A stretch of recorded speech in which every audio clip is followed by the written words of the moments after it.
On va parler un peu d'un sujet sérieux.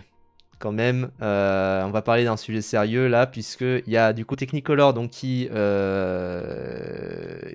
auquel appartient Micros Animation, MPC et The Mill, qui va fermer. Et ça, c'est pas cool. Parce que, alors, du coup, pour ceux qui ne connaîtraient pas, donc du coup, Technicolor, vous connaissez peut-être grâce à tout ce qui est Technicolor, tout ça, ça n'a rien à voir. Ça, c'est vraiment une société qui détient beaucoup de sociétés, notamment de VFX et d'animation.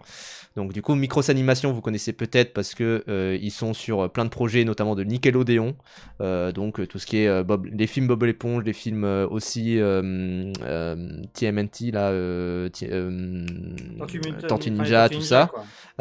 Et MPC, par contre, c'est plus une société de VFX qui va bosser, par exemple, sur Lilo et Stitch, le Blanche-Neige de Disney, le prochain Mission Impossible, qui a bossé sur énormément de productions Disney.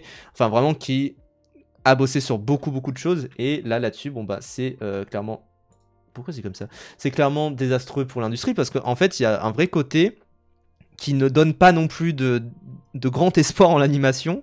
C'est que et le marché du jeu vidéo également est touché. On l'a vu avec Marvel Rivals qui est un gros succès, mais où le studio alterne, le studio de... Ah putain, le studio de sous-traitance qui a beaucoup bossé sur le jeu a fermé.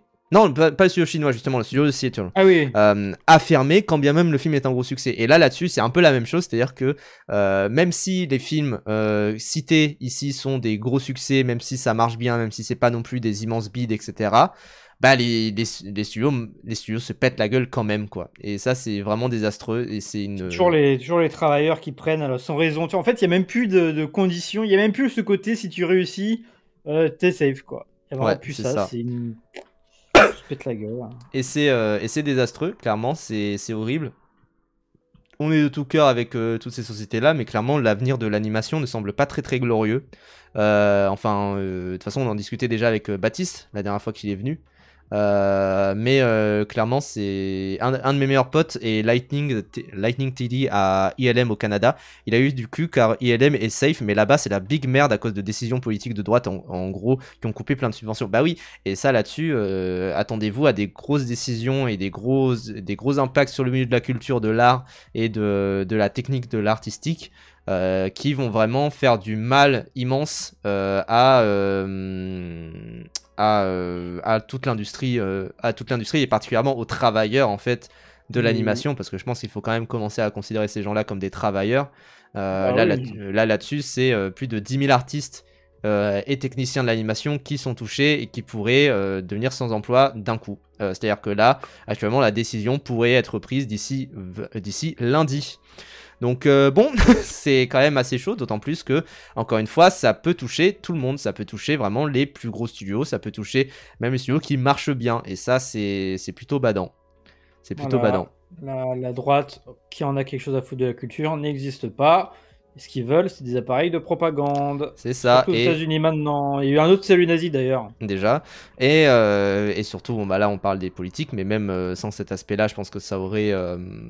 C'est quoi l'excuse pour virer? Bah, c'est juste qu'apparemment, il y a eu des difficultés. Voilà, il y a eu des difficultés. C'est juste ça. C'est toujours comme ça. C'est toujours vague des trucs où c'est pas lié à eux-mêmes et leur comment ils ont géré la boîte. C'est toujours il y a des soucis qu'il faut réguler. Regarde comment c'est des bâtards. C'est en gros, ils disent que c'est la faute de la grève des scénaristes. Oui, mais de toute façon, tout est jamais de leur faute. En fait, c'est simple, c'est que quand ça marche, c'est grâce à eux, et quand ça marche pas, c'est la faute de 40 facteurs extérieurs, mais certainement pas ceux qui dirigent la boîte. Clairement, mais c'est dégueulasse. C'est vraiment, moi je trouve ça dégueulasse de dire ça comme excuse. Autant le côté, c'est pour ça les excuses sortent. Autant le côté post-Covid, en fait c'est un truc que tu observes de partout, le côté post-Covid. Ça veut pas dire qu'ils ont raison, mais c'est un truc que tu observes de partout. Tu pourrais te dire que, tu vois, pourquoi pas. Mais là-dessus, c'est dégueulasse. En plus, tout était freeze pendant la grève des scénaristes et soi-disant, tout devait reprendre là. Bah oui, c'est ça en fait. C'est complètement con de s'arrêter comme ça. Enfin, c'est... En plus, ça delay les trucs, la grève des scénaristes, mais la grève des scénaristes, ça a déjà 2 ans, je crois. Hein, donc, vraiment, ça a pas de sens, en fait. Ça n'a vraiment pas de sens.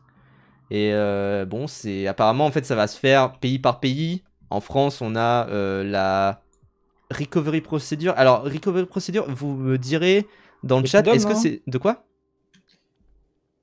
Vas-y. C'est les Prud'hommes? Euh, Peut-être. Est-ce que c'est pas. Parce que là, du coup, c'est. Ministère de la Justice, j'imagine. Est-ce que c'est pas la même procédure qu'a eu No Life pendant un moment? Je me demande en fait si c'est pas la même procédure ou c'est en fait une sorte de relance en mode bon, on vous donne quelques mois pour voir et après vous verrez. Je me demande si c'est pas ça. Mais du coup, j'imagine que pour chaque pays, ça sera différent parce que bah aujourd'hui, l'animation c'est un studio d'animation, un film qui utilise de l'animation, qui utilise des CGI, en fait, va utiliser des travailleurs de l'animation de partout dans le monde. Donc c'est pour ça que ça va extrêmement dépendre en fait vraiment de pays par pays. Et c'est possible que la boîte quand même survive, mais qu'il y ait quand même des milliers de personnes qui soient au chômage, quoi.